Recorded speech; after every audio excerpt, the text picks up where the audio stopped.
120 शब्द प्रति minute dictation start करते हैं 5 सेकंड बाद।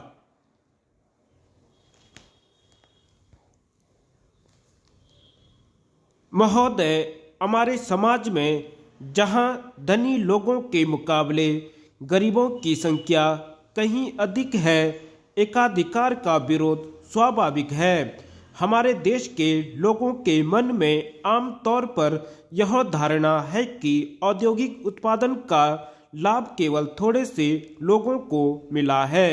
हमारे वित्तीय संस्थानों, बैंकों द्वारा सही नीतियां अपनाए जाने से आर्थिक शक्ति को केंद्रित होने से रोका जा सकेगा।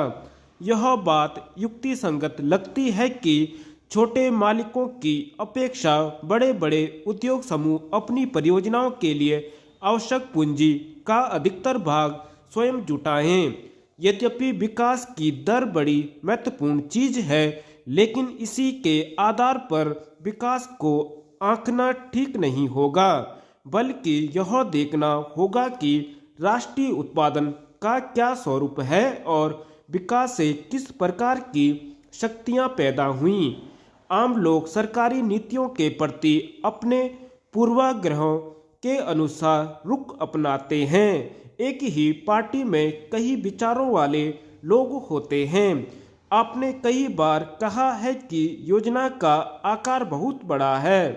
साथ ही आपने यह भी कहा है कि आवश्यक ढांचा तैयार करने और उत्पादक औद्योगिक मदों में सरकार को अधिकाधिक पूंजी लगानी चाहिए। क्षेत्रीय विषमताओं को दूर करने के लिए अब हमें और जोरदार प्रयत्न करने हैं। राष्ट्रीय विकास परिषद की एक समिति इस पर विचार कर रही है। हम इस तरह नहीं सोचते कि एक राज्य दूसरे की अपेक्षा अधिक उन्नत एवं विकसित है। हमारी नीति क्षेत्र विशेष की आवश्यकताओं एवं क्षमताओं को देखकर तय की जाती है। आमतौर पर एक उन्नत एवं विकसित राज्य में भी कई इलाके ऐसे हो सकते हैं जो पिछड़े रह गए हों। योजना आयोग कम विकसित क्षेत्रों के विकास की ओर विशेष ध्यान देने पर विचार कर रहा है।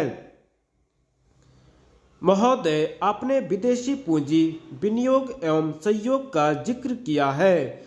इसमें संदेह नहीं कि चौथी योजना के कार्यान्वयन में इन दोनों की भूमिका बड़ी उपयोगी होगी। पिछले वर्षों के दौरान इस आशय की शिकायतें मिली हैं कि विदेशी निवेश और सहयोग संबंधी प्रस्तावों पर शीघ्र या उचित निर्णय नहीं किए गए। ऐसी तथा अन्य कई समस्याओं पर उस विचार गोष्ठी में भी विचार किया गया जिसका आयोजन संघ ने हाल ही में किया था। इन मामलों को निपटाने के तरीके में अब काफी सुधार किया गया है।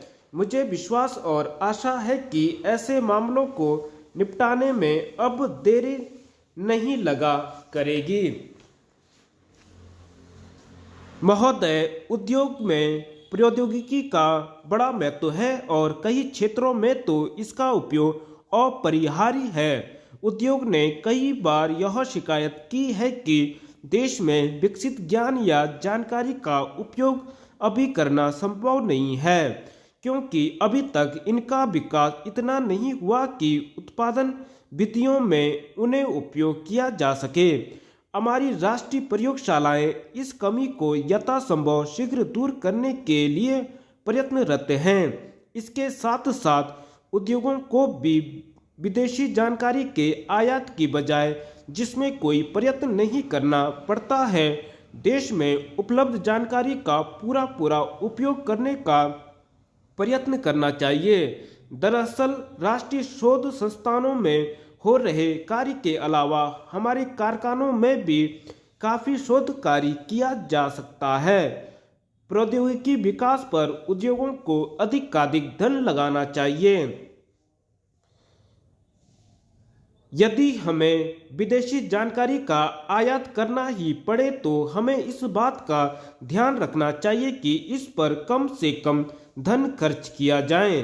औद्योगिक विकास मंत्री ने इस विषय पर स्थिति स्पष्ट कर दी है और मुझे आशा है कि इस विषय पर किसी प्रकार का भ्रम नहीं है। यह बात भी सीधी है कि जब एक ही या सीमित समय में किसी उद्योग में इकाइयां स्थापित किए जाने की जरूरत हो तो विदेशी जानकारी को एक मुश्त और सभी इकाइयों के लिए साझे तौर पर प्राप्त करके विदेशी मुद्रा बचाने की संभावनाएं सोचनी चाहिए। जब विदेशी जानकारी का एक मुश्त खरीदना राष्ट्र हित में हो तब तो इसे कभी नजरअंदाज नहीं करना चाहिए।